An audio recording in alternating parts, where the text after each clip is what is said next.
Yes, you can. Thank you. Good evening, everyone, and welcome to our BicTok 24 session. Thank you for participating and joining us today. Today, we'll be talking about insurance claims and dispute resolution in construction contracts. By the end of the next hour, we will dive into the complexities of insurance claims and dispute resolution in construction contracts. Without further ado, I would like to introduce our distinguished panelists here today. For our moderator, we have Mr. Gobinath Karuppan. He is a partner at Sanjay Mohan Advocates and Solicitors. He is a heavyweight in construction disputes with nearly 20 years of courtroom and arbitration grid. Gobi has extensive experience in construction litigation and arbitration involving projects such as condos, highways, and infrastructure. He has particular interest in construction insurance and has handled numerous court and arbitration cases in this field. And next, we have Rohan Araso. Rohan is a partner at Messrs. Harold and Lamb Partnership with close to 20 years of experience in active legal practice. Rohan is principally involved in dispute resolution. His core area of practice are construction, engineering, and employment labor-related disputes. And last, we have Mr. James Dean Wen. Ms. Ding is the partner of CHT and Partners and acts mainly as counsel in litigation and arbitration matters, particularly in construction disputes. Close to 20 years and sees as an adjudicator with the Asia International Arbitration Center. James has advised primarily on various types of construction-related matters, including oil, gas, civil building works, infrastructures over the course of his practice. So before we start our session, I would like to remind our participants on our upcoming PCAM Global ADR Horizons, which will take place on 23 and 26 July. Do not miss our early bird prize. It is ending at the end of April. Thank you, everyone. Without further ado, we will start our session, and I will now pass the floor to our moderator, Mr. Gobi. Thank you, Liu. Firstly, we thank BCAM for arranging this session. Good evening, everyone. I'm sure you all have would have gone through the notes given to you or the pamphlets given to you on today's topic. Today we are going to talk about an area of law which I believe it's very important to those involved in construction. Basically, the construction insurance, although many people see it as a mere formality imposed by a developer or a main contractor, it is actually important in sense that it covers risk associated with construction projects. Without any further ado, we will start our discussion today. Our topic today, which is handling insurance claims and dispute in construction contracts, is basically focused on the importance of a construction insurance policy, submission of a claim under the policy, and the dispute arises from the said policy. Now I invite my my close friend, Mr. James Ding, to give his view on the importance of the insurance policy to the construction and the types of risks covered by the policy. James? Sure. Thank you, Gobi, for that brief outline, and thank you for that introduction earlier on. A very good evening to everyone that is in attendance here and those who might come in later. Today, I'll start off the topic today by talking very briefly and generally to give a broad overview on the insurance in the types of construction contracts. And thereafter, I'll leave the meat to my more illustrious co-panelists who will talk on the other more interesting but more specific areas involving claims for insurance under a construction contract. Okay, so broadly speaking, when we talk about construction contract, it involves a lot of obligations either way. So if you look at it, and I use this terminology very loosely, if you're looking at it from a vertical standpoint in quotes, it will be something like from the employer to the main contractor, or you're talking about the same horizontal level where you have the project consultants, and this may include all the professionals involved from the architects, from the engineers to the QS and all this. Now, the reason why, or rather, part of the reason why insurance is almost inseparable in terms of the interplay of construction contracts is because it's typically involved, as everyone will be well aware of, the large sums of monies in the construction projects. And as well as you have these multiple obligations between the various parties. And you have what is quite important, uncontrollable factors. Now, these uncontrollable factors ranges from the supply chain of raw materials and labor as events around the world or even locally can affect the smooth uh, process of all these factors. And also in terms of the risk in the construction process itself from accidents happening, whether it's caused by the execution of the work itself or by weather or for other uncontrollable factors. So the very fundamental purpose for insurance is to be used as a common tool, as a mean to manage and as a mean to distribute risk. Okay, so there are mainly two types of risk or areas that the insurance in the construction contracts will typically cover. The first is the risk that occurs in relation to the work itself, okay, and incidental to the work itself. All right. So I'm speaking very much in terms of broad terms for when I speak on this, not just specifically in relation to the works, but incidental to it, as well as risk of claims by third parties. Now, this can be either in terms of personal injuries or damage, or to the damage to the property arising from carrying out of the works in the contract itself. Okay, so historically, these types of insurance are split up into various categories. But over the decades, what has become very common nowadays, they have this omnibus type of policy, and everyone will be familiar with it. Is the contractors all risk CAR or CAR.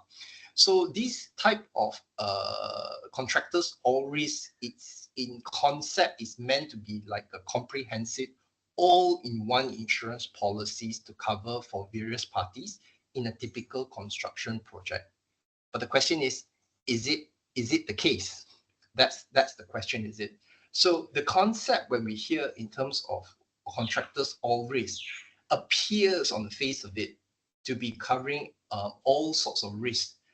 But later on, as we will slowly uncover what will be primarily excluded from such policies, it's always the critical and crucial consideration when parties actually obtain such insurance for their works or for the project itself.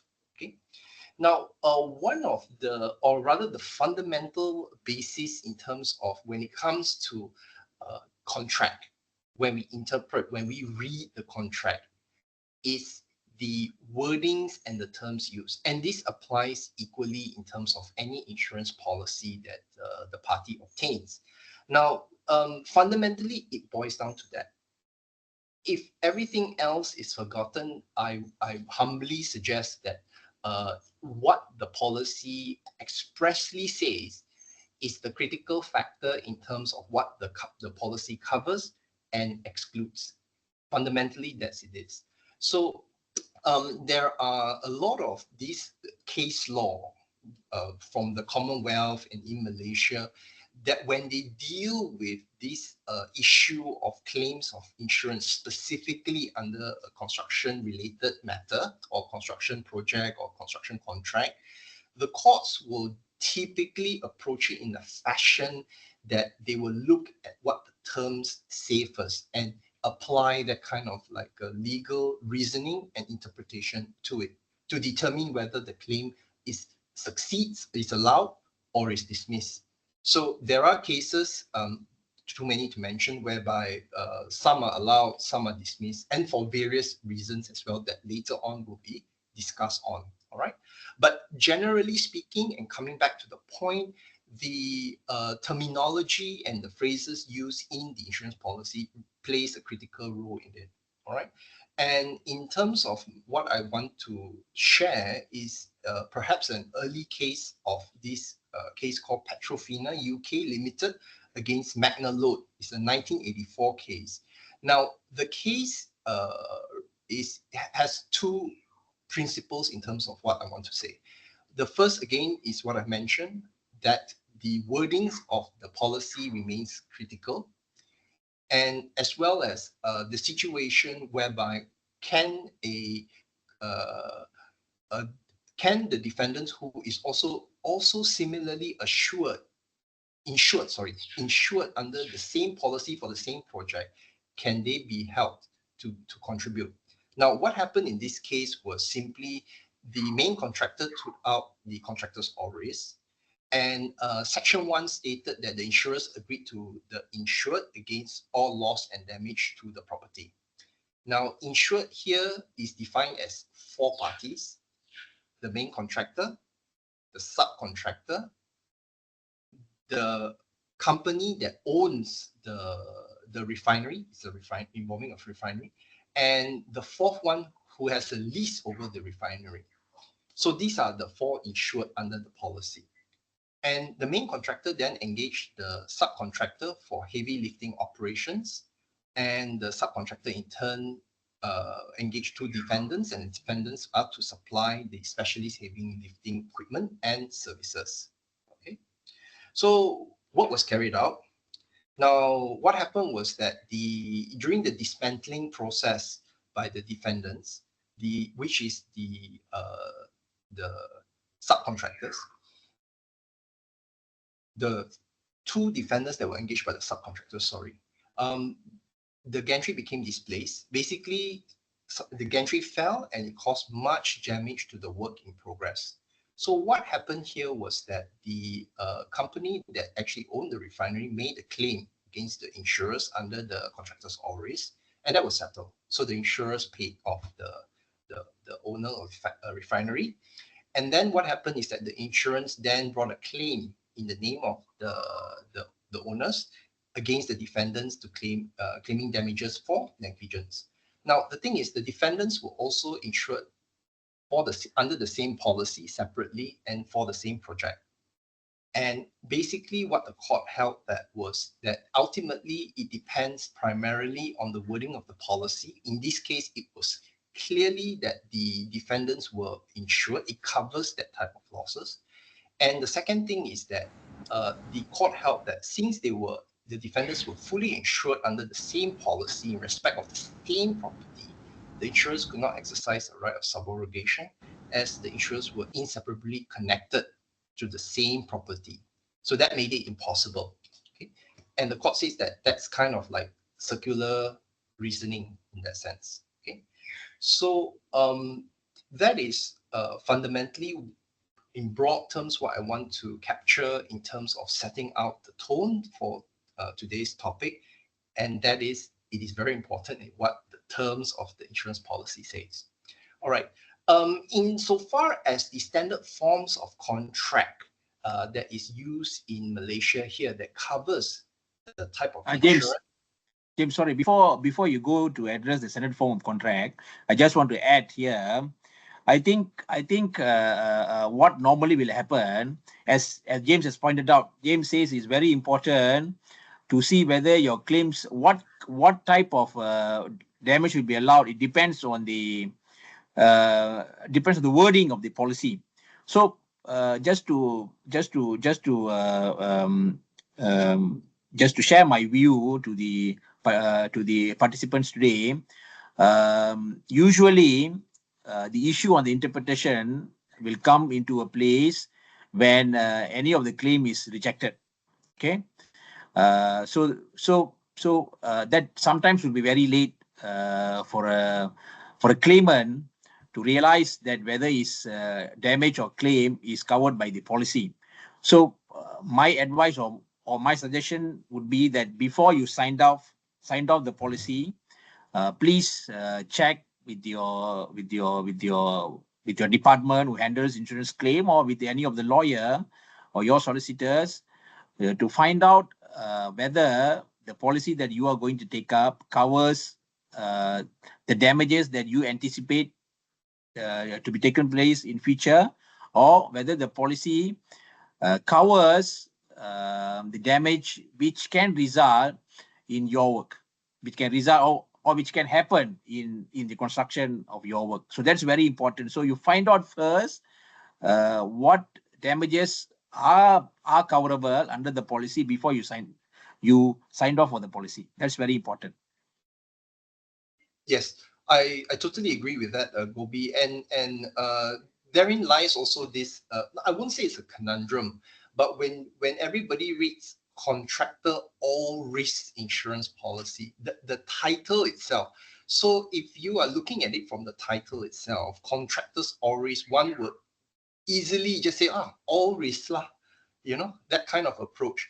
But again, what is sometimes missed out is that once you go into the fine prints, or in fact the terms and conditions itself, we will see that there are numerous categories that are stated out, and then they will have general exclusions, broadly speaking, and then you have specific exclusions for the category set out.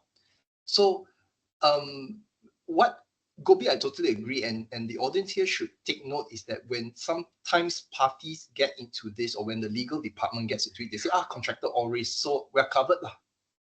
In that sense, no, the answer is no. You have to still be very careful to it. Okay. So with that, I'll just touch very briefly on the types of construction contracts. And the point is that all of them do have some form of clauses which requires the parties, or in this case the contractor, to obtain such insurance policies. But again, it is fundamentally important when applying for the insurance with the respective insurers, is to ensure what is specifically stated in that insurance policy itself. Okay, so the common one will be, I'll start off with the PAM contract 2018. And this we can find that clause 19 sets out the insurance that it can be obtained, needs to be obtained by the contractor for that. Now, clause 19 has to be read together with clause 20. Clause 20 has 3 options, 20A, 20B, and 20C. But at the same time, it must be read with clause 18 of PAM, and I'm referring to PAM at the moment. So clause 18 sets out the indemnities that the contractor must provide to the employer. Clause 19 sets forth the obligations to obtain the insurance. And then clause 20 is for the insurance on the building works. In clause 19 is for insurance against injury to person and loss of damages of property. All right, so that's just a very brief outline. So if we are looking in terms of the indemnity that the contractor is to indemnify the employer, the terminology used, and this is similar across the construction contracts that are applied here, they're worded very broadly. Okay, so terms like any damage, expense, liability, loss, claims, or proceedings whatsoever, whether arising at common law, this is clause 18.1, or by statute in respect of personal injury. So we'll find that similar kind of wordings under the PAM 2018 in respect of 18.2, which is against the loss, indemnity against the loss or damage. So it's the same terminology. Again, it's any damage, expense, liability, loss, claims, or proceedings whatsoever to any property, real or personal, including the works and any other property of the employer. So you can see that the in terms of the indemnity under the construction contract is drafted very broadly speaking.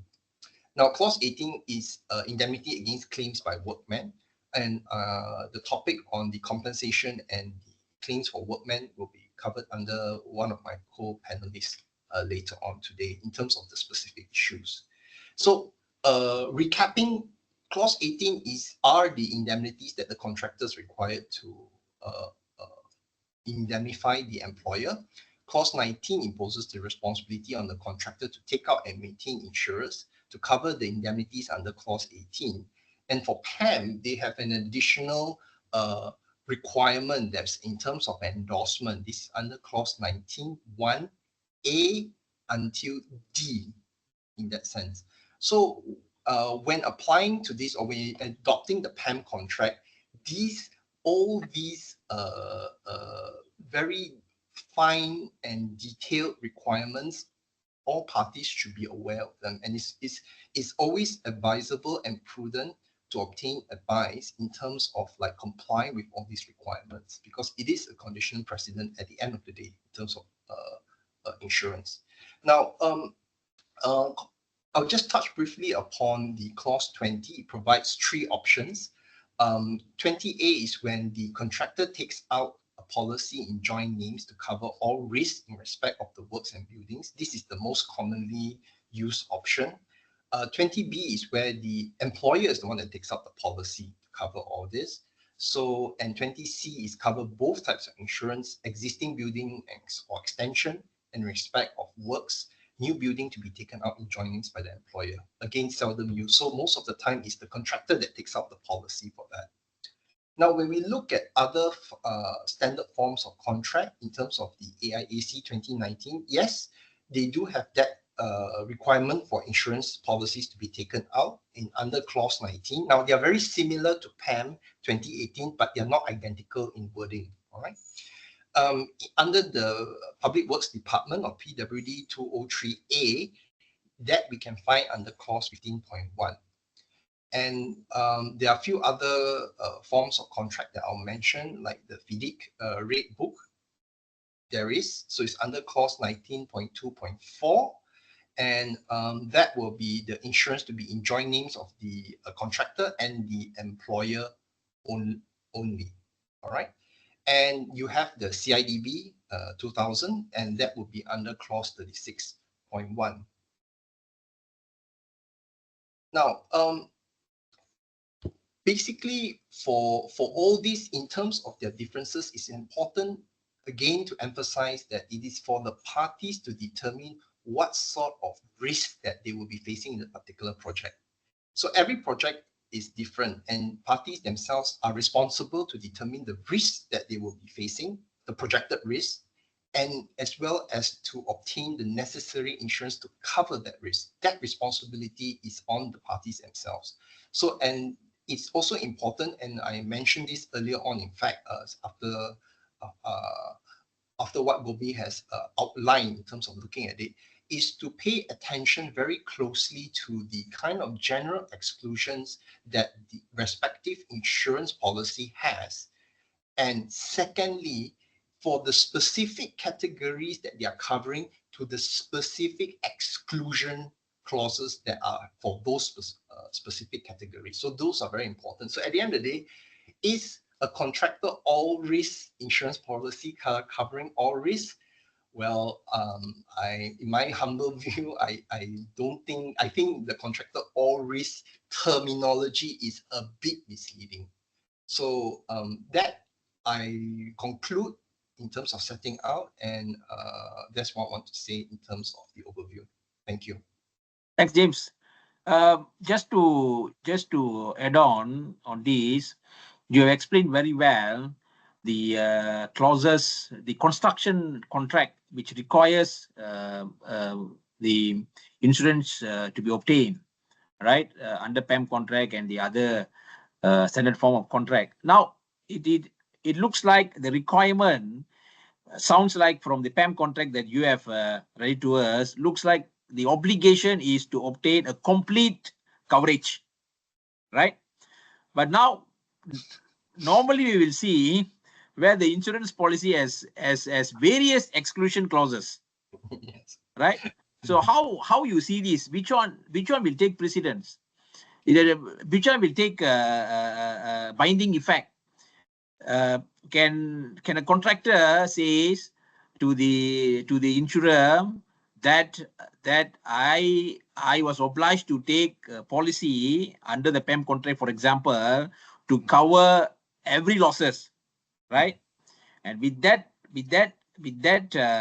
clause which I showed to you, I applied for a policy, and you gave me a policy which eventually negates all my claims. Yeah. Right. So Yeah. how you see this? Which one will take effect actually in Well, terms of when a I contractor think makes claim? I think that's where the source of the lawyer's work will primarily focus on. You see, in that sense. So, in my view, perhaps I'll think that it is the insurance policy in terms of the claim amounts that can be obtained that will take precedence. Now, what do you do when the insurance policy is incongruent with the term or the conditions or the terms stated in the standard forms of contract? So that is a bit of a mind pickle that perhaps some the audience can present their views later on. But the thing is this: that what I want to say firstly is, therefore, it is imperative at the very beginning for the parties to first estimate and project the kind of risk they are facing it. That, in terms of the procurement process, will determine what kind of standard forms or bespoke forms that you're using. If it's the bespoke forms, how the clauses pertaining to insurance is going to be drafted, and what sort of insurance policies that might cater to it. So all these, if done correctly and timely, will resolve the problem like what you mentioned, Gobi, later on, whereby you're supposed to cover for all damages, and the policy you get specifically exclude that particular damage that is supposed to be covered and has happened at the project site. So this is a kind of conundrum that will be faced. But if I have to throw my hat into the ring, and you're claiming against the insurers for the monies, then the policy that you sign with the insurance take precedent. Yes, I think when a contractor faces a situation as such, I don't think the contractor can say that that because his obligation is to take overall coverage under the construction contract, and therefore the policy must cover the same, because the insurer is not a party to the construction contract. The insurer is party only to the policy. Yeah. So therefore, you cannot have the insurer to be bound by the terms of the construction contract. So this again emphasizes the point that before you signed off for the policy, please read and understand the terms of the policy and see whether it covers the damages that you anticipate that will happen in future. Okay. Thanks, James. Thank you. Thank you. Now, can we have Mr. Rohan Arsu to explain on the importance of the insurance policy in terms of the work injury happens at site? Mr. Rohan Arsu? Thank you, Gobi. Good evening, everyone. Now, Gobi, yes, when it comes to work injury insurance is actually a very important category of insurance.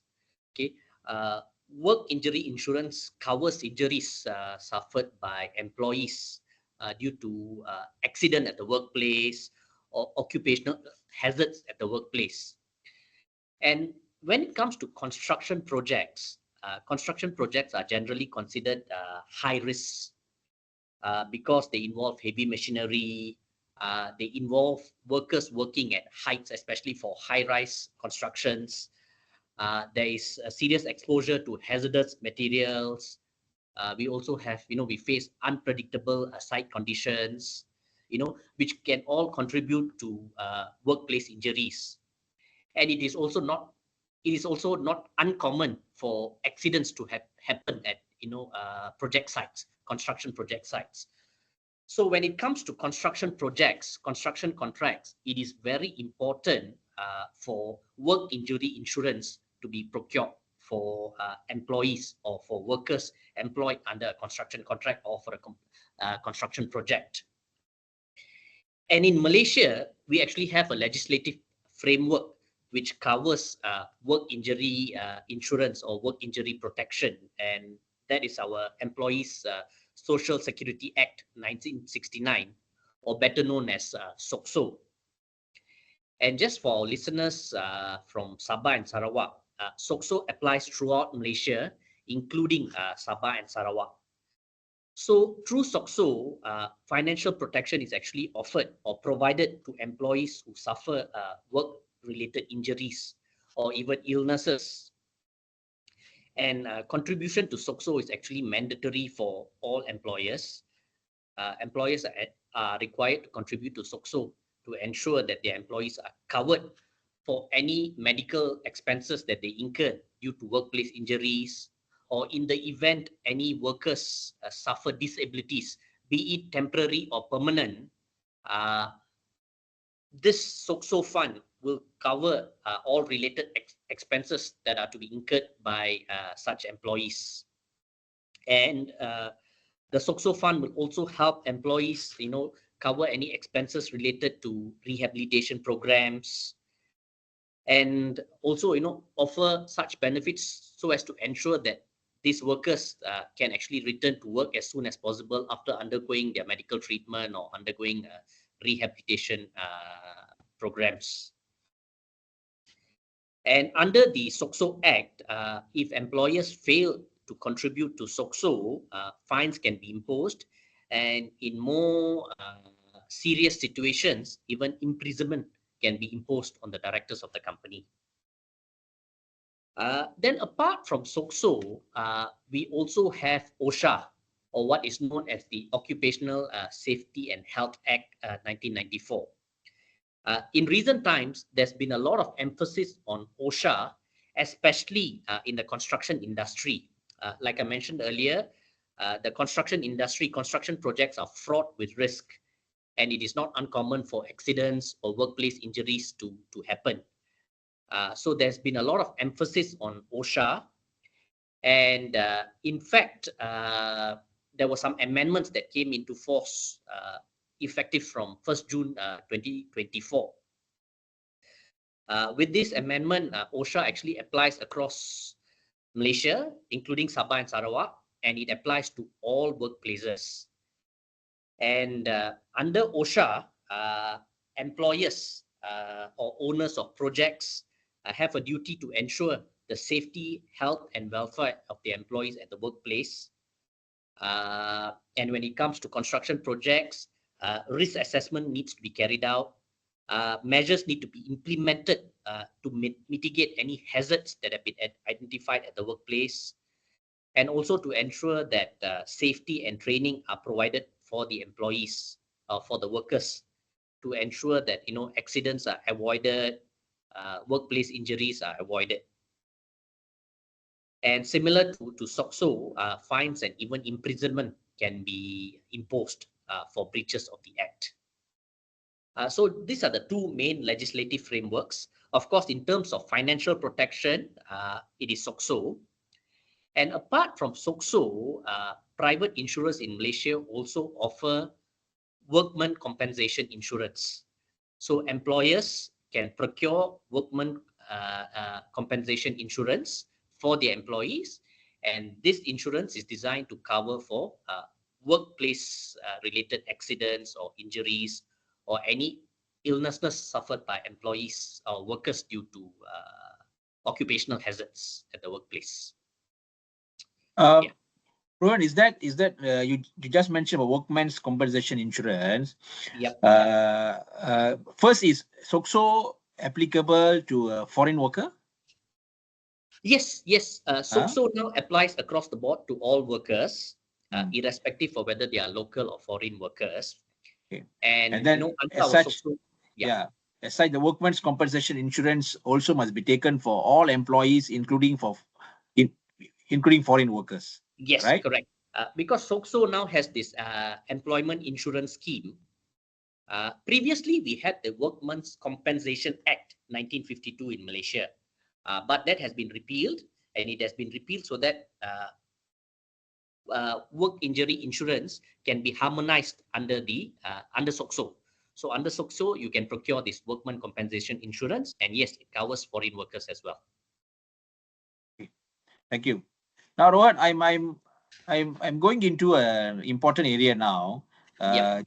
James and Rohan have explained the types of policy available under the construction contract. Now, this insurance policy is Yes. premised or is grounded on the principle called utmost good faith, right? Yes. So, Rohan, can you explain, in respect of that principle, what are the duties owed by the insured to the insurer? Okay, that's a good question that you ask, Gobi. When it comes to this duty of utmost good faith, that is basically a fundamental principle in insurance contracts. And both parties, be it the insured or the insurer, are under this duty, owe this duty. And one may ask, what is a duty of utmost good faith when it comes to insurance contracts? To put it simply, the duty of utmost good faith is basically a duty for you to act honestly, to disclose all material facts, and not mislead when a particular insurance policy is being underwritten to cover a specific risk. In so far as what this duty entails, firstly, there is a duty to disclose. So, for example, if you're an employer or you're an owner of a construction project, or you're a contractor engaged to carry out construction works for a construction project, and you're required to procure insurance, James earlier touched on the standard forms of contract requiring insurance to be procured. So when you procure this insurance, you are under a duty to disclose all material facts to the insurer. And why is it necessary for you to disclose all material facts? The purpose of which is so that the insurer can assess the risk associated with that particular project and decide what sort of premium should be imposed on that project, what sort of exclusions should be implemented for the coverage, or whether coverage should even be offered for that particular project. And as a party applying for insurance coverage, if you suppress any facts, this has always been a common problem when it comes to insurance policies. And it's not only for construction projects, it's insurance across the board. Insurers would be very quick to deny coverage or to reject your claim if they find that there's been a suppression of material facts by the party seeking insurance coverage. Thanks, Rohan. Yeah, maybe just sure. to add Okay, a little more, Gobi, when it Yes. comes to construction contracts, one may ask, what are material facts which I need to disclose?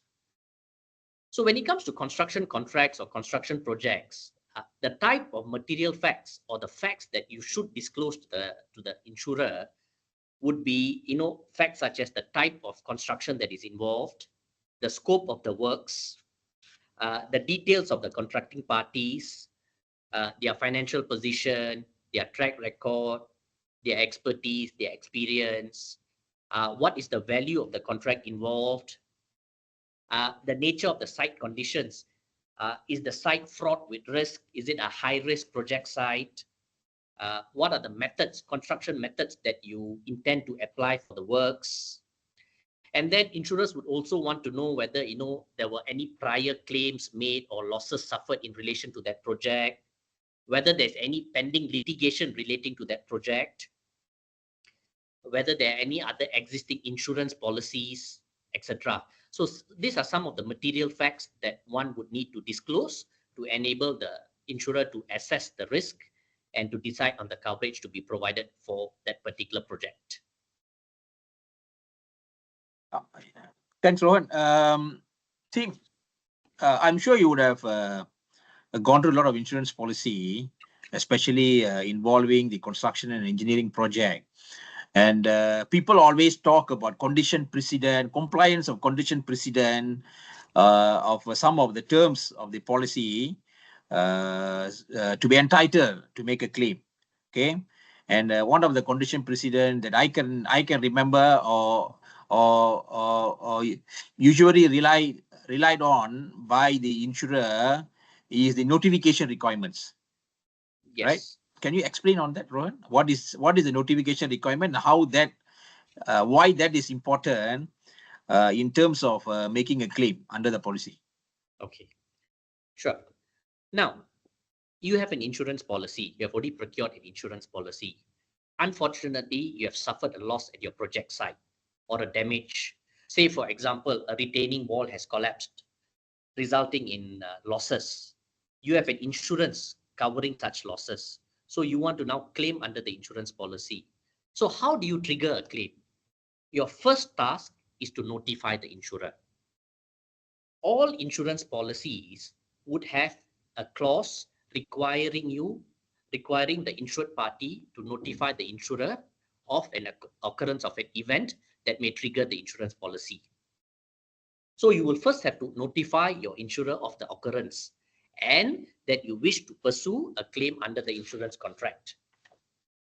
Okay, and these insurance contracts would usually have a notice period, a period of time by which you need to notify the insured of the occurrence of the event. It varies. Some insurance contracts may require you to notify the insurer within 30 days upon occurrence of the event. Some insurance contracts may not specify a time, but they may tell you, or they may say that you have to notify the insurer within a reasonable period of time. Some contracts may even require you to notify the insurer forthwith. So notification is the first step towards you pursuing your claim under the insurance contract. And it is crucial when you obtain your insurance policy, one of your first tasks as an insured party is to study the notification clause. Make sure you understand the requirements of the notification clause. If the notification clause is unclear or you cannot comprehend what are your obligations under the notification clause, then you should either consult your insurer through the agent, or if necessary, even consult a lawyer to get some clarification. And Gobi, you touched on condition precedent. Those of you involved in the construction industry would probably be familiar with conditions precedent in a construction contract. For example, construction contracts would contain provisions mandating the contractor to submit a claim for extension of time or to pursue a claim for loss and expense within a specific period of time, together with the relevant details or supporting documents. And failure to comply with this notice period may be fatal to your claim to time or for loss and expense. So similarly, when it comes to insurance contracts, this notification requirement usually serves as a condition precedent. So for example, if the insurance contract requires you to notify the insurer of an event, of an occurrence, say within 30 days, that would usually be mandatory. And if you do not notify the insurer within that 30-day period, it may be a bar to your claim. And there are case laws to this effect, where the courts have held that if a policyholder fails to notify the insurance or fails to comply with the notification requirements under an insurance policy, liability for the entire claim may be denied or could be rejected by the insurer. So it is very important for you to take note of this notification requirement. And the insurance policy may not specifically state in the policy that the notification requirement is a condition precedent. So even if the words condition precedent is not used, the notice requirement may still be mandatory. So be wary of this. A lot of insurance claims are rejected because the insured party fails to comply with the notification requirements. But just to add on that, Rohan, I have seen cases where the reason given by the failure to comply with the notification is that the contractor or the claimant requires time to collate the supporting documents to be submitted to the insurer in support of its claim. So the insured party basically says, well, I couldn't notify within, let's say, your example of 30 days. I couldn't comply with 30 days because first I need to carry out investigation to find out. Second, I need to carry out what is the damages that I could face. And third, I need to find out what will be the losses that I need to incur in carrying out repair or reconstruction works. So the insured normally says that this cannot be done within 30 days, and therefore that is the reason why I notified the insurer beyond the notification period. So how you see this? Is this the position being taken by the insured party is correct in terms of notification period? Correct. I mean, usually the insured party would rely on the fact that, look, you failed to submit your claim within this period of time, so therefore I'm going to reject your claim. But in that situation which you have just mentioned, Gobi, which is a common situation, what the insured party should do in such a situation is just first issue a simple notice to the insurer. Look, I have this incident has occurred, so I'm giving you notice that I may pursue a claim under the insurance policy. And some insurance policy in their notification clause would say, in the event of any occurrence giving rise or likely to give rise to a claim, then the insurer needs to notify the insurance the insurance company. So what you first need to do is just notify the insurance company, look, this event has occurred. I need some time now to assess the loss that I've suffered, and to determine whether I need to pursue a claim. And for me to compile all my documents, to carry out the necessary investigations. And once I compile all this, I will submit them to you. So I think as a first step, just notify the insurance company first. So they are at least been given notice that, look, this incident has occurred and the policy may be triggered. Thanks, Rohan. Yeah. Thank you. Now, we have discussed about the preconditions in submitting a claim. Okay.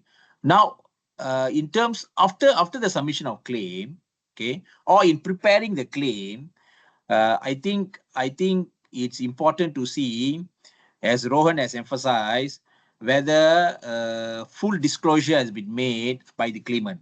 Okay, a claimant being the person who was submitting the claim. Because this is important, as I have highlighted earlier, that the insurance policy is grounded on the principle of utmost good faith. Okay, if when you are submitting the claim, it is found by the insurer that there was no full and frank disclosure made by the claimant, then the entire claim may be rejected by the insurer. Okay, and there are a lot of decisions in respect of this issue. For example, the Court of Appeal in Alliance General Insurance Malaysia against KL Chan and Associates, 2017 6 MLJ 351, specifically at paragraph 29. The Court of Appeal held that it is the obligation of the insured party to make a full and frank disclosure of all material facts within his knowledge.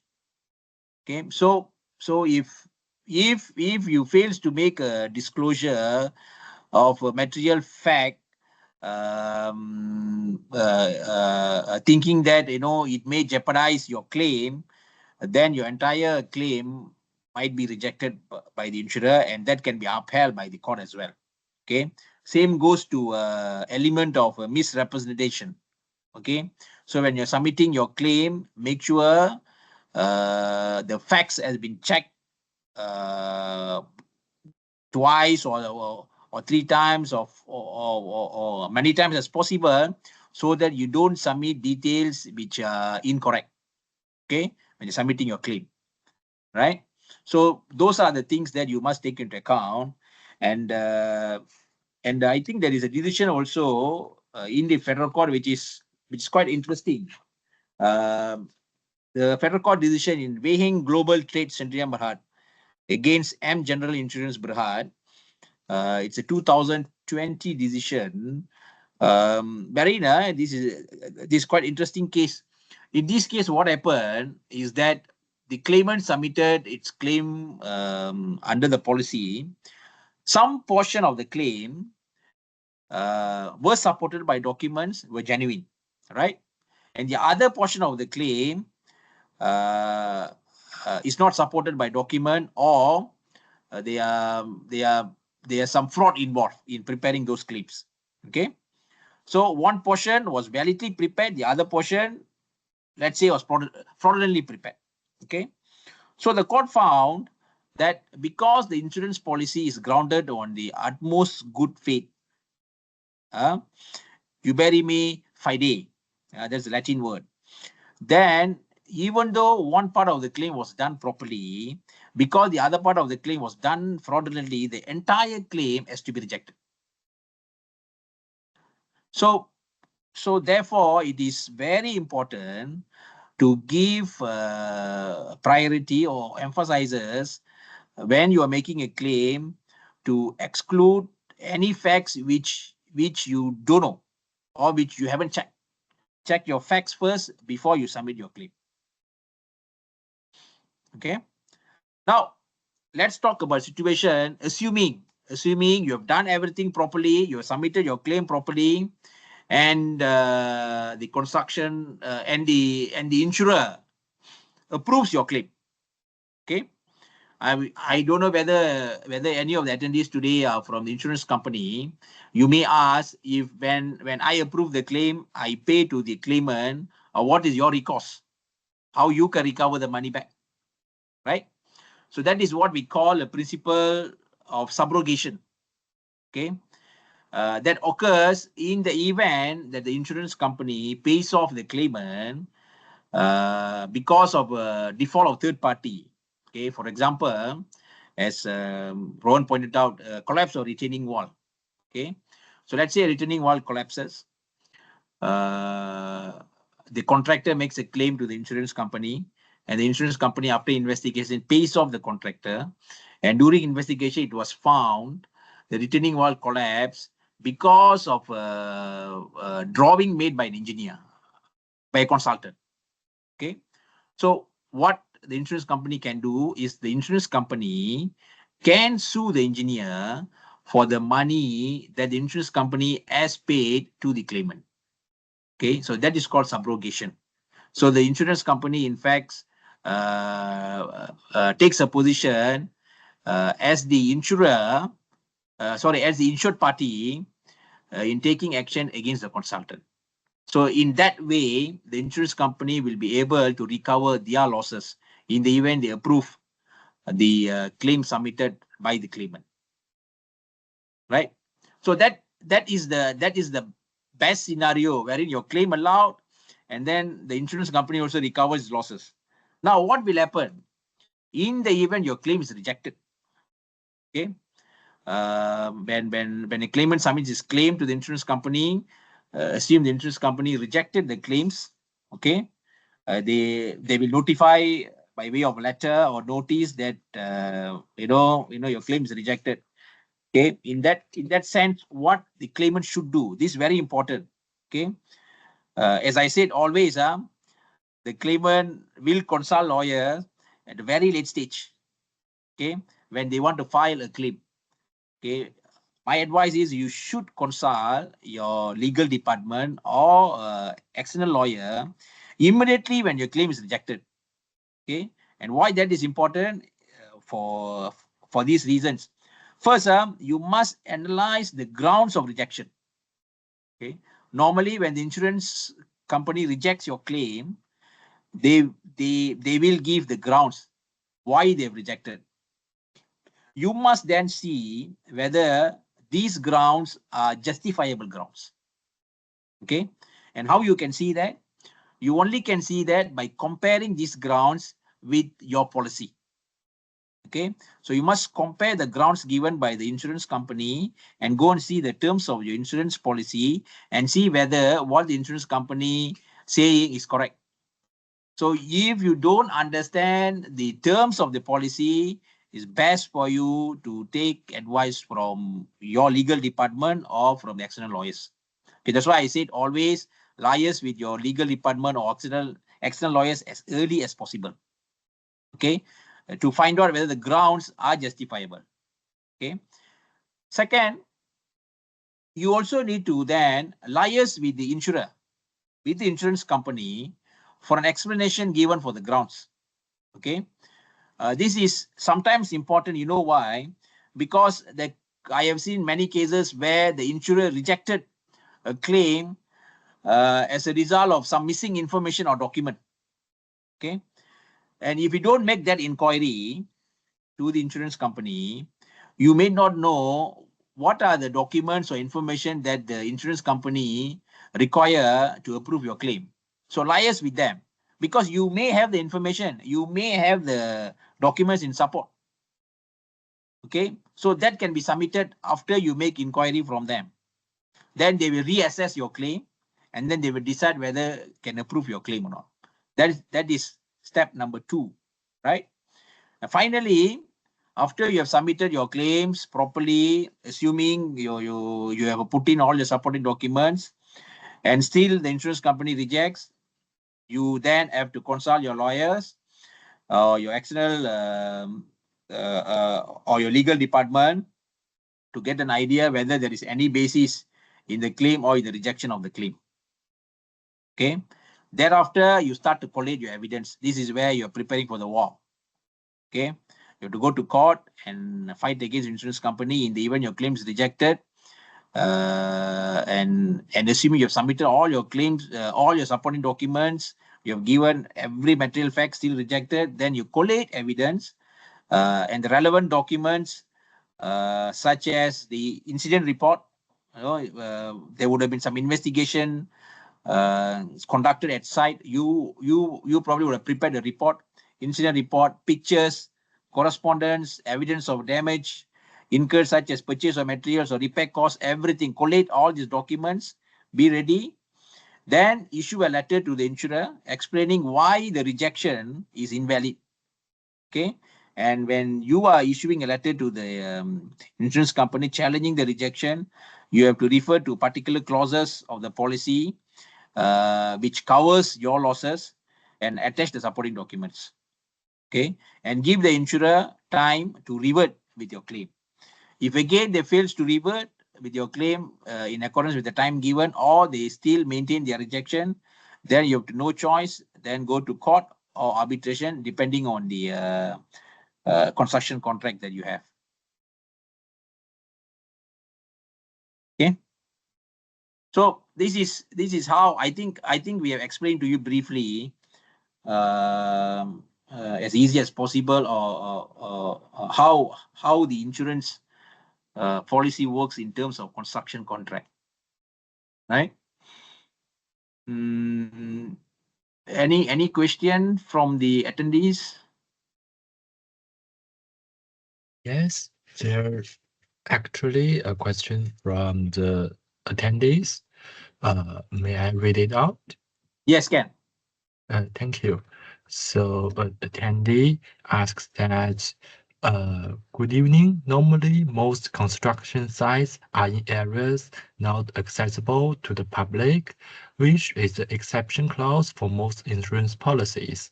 If that happens, is there any cause of action or locus standi for the insured to take against insurer that had denied its liability? Otherwise, what is your advice? Thank you. Yeah, I think the question was from Maran Rafada. I think Yes. the question is in relation to the injury occurred to a person who entered the site without the consent of the developer. I think that is what it's meant there. Rohan, if that happens, okay, if an injury occurs to a public, okay, to a public, is that coverable? I think that's the summary of this question, if I'm mistaken. Otherwise, Maran Rafana can confirm whether I'm asking the right question. The answer would be no, Gobi. Usually, insurers will only cover people involved in the project site. This third party, especially if that third party is prohibited from entering into the site, and for some reason this person finds himself at the site and gets injured, then firstly that person has already been trespassing the project site. He should not have been there. And secondly, there is no insurance coverage covering a third party. So in all likelihood, that person will not be covered under insurance. However, if for some reason that injury has been caused by negligence of the contractor or the people managing the project site, then maybe that person may have some form of recourse against the contractor or the people in charge of the site. But they may not necessarily have coverage under the insurance contract. But that will be under tort, right? That will be a tortious claim, yes. A tortious claim and not under any of the insurance policy, correct? Correct, yes. Of course, some insurance policy may cover third parties, but this would extend to third parties who are lawfully permitted to enter the project site, who have some connection with the project. But if you're a trespasser, you have no connection to the project, and you for some reason enter the project site, then you are unlikely to be covered by insurance in the event of any accident or injury. Yeah, and if I can just chime in there, Gobi and Rohan, if looking at the question, I'm also thinking that it may whereby some third party or unknown party enters the project site and causes damage to the property therein, then would it be covered? So my feedback will be like, in a lot of the insurance policies, general exclusion clauses, this will cover things like strikes. It will cover things like military action. They will say things like conspiracies and things like that. So generally, if that kind of incident happens, if I were the insurer, in fact, I would say that, well, I mean, this person is not related. It's one of the public or public at large. We do not know who this person is and causes this damage. Then it's in likelihood, it's not. It will, the claim for insurance will be rejected in that sense. So, but I think the remedy has been mentioned. I think Gobi or Rohan both in that. It may be if that person is identified, but then the remedy is in tort. Yeah. Can sue the person in tort for the damages caused. It's not really a claim under insurance in that sense. Thanks, James. Any more questions from the attendees? Please use this opportunity. I don't know whether you'll be getting us in relation to this area of law. Very interesting area of law. Any more questions? I think that's the only question in the chat box. Yes. There's one question is coming.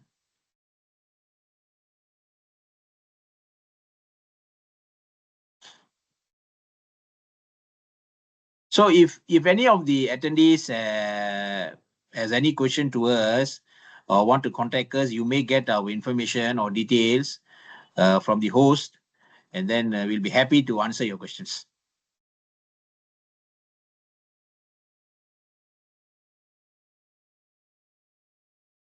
Otherwise, Noor Haida, you may unmute yourself and speak directly. Yes.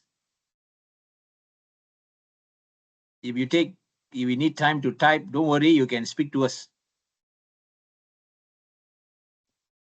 Thank you, Mr. Gobi. I'm sorry because I'm actually traveling by road just now, No problem. but I would I would like to take this opportunity to ask one rather short question. It's about an incoming potential client of mine, whereby this particular contractor, he is actually a subcontractor to one private project, and the thing is, they are actually having ongoing projects, meaning to say there are still progress of works ongoing on the site. But my concern is that because they are continuing the works, which are yet to be extended. Meaning to say the project, the cover period are yet to be extended, but there are concerns. I mean, I'm just asking in case anything happen pending confirmation of the extension or abridgment of time for the subcontractors work, how to go about it if there is anything happen before, I mean, the confirmation of the extension of time are being given to this particular subcontractor. Maybe I can have some insights just Sure. to prepare my client. Yes, thank you, Right. sir. Thank you. Yes, no problem. I think your question is in respect of the period of coverage of the policy, right? Okay, the original policy. Okay, so assume there'll be period of coverage for each and every construction, every insurance policy for construction contract. Okay, let's assume your case is where now the progress of the work has gone beyond the period of coverage. Okay, and what will happen if an incident occurs? If the construction period has gone beyond the coverage period. Okay, if an incident occurs beyond the coverage period of the insurance policy, then the contractor or your client subcontractor cannot make any claim under the policy. Okay, so what your subcontractor must do is to get an extension of the policy from the particular insurance company to cover the anticipated completion date, the new completion date. Okay, that is very important. All right, your application for extension of time would have been filed, would have been given to the main contractor for them to assess. Okay, and sometimes they won't come back with the assessment, or they won't grant you, or probably they'll dismiss your application. Okay, but to protect your rights or your client's rights, it is advisable to get an extension of the policy.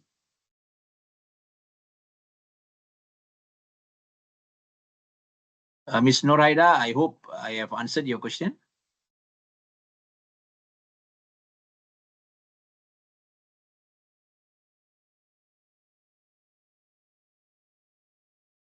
Okay, I will also add one minor point there. In terms of the period for claiming under the insurance policy, there's always also an end date in which you can make the claim. So sometimes it may not just be like at the point of the CMGD or not. You have to check. Sometimes they allow all claims must be made within the 3 months, for example, upon the issuance of the CMGD. So that's something to look out for in terms of the insurance policy. When are you entitled to make such a claim, if such a claim arises in that sense?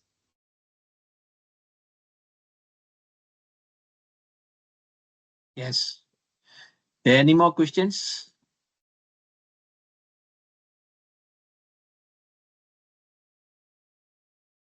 I think. Yeah. If not, then Yes. then thank you for everyone for joining us today. And I also thank my friends Rohan and James Ding joining me to the session. And Liu, the forum is yours now. Okay, thank you.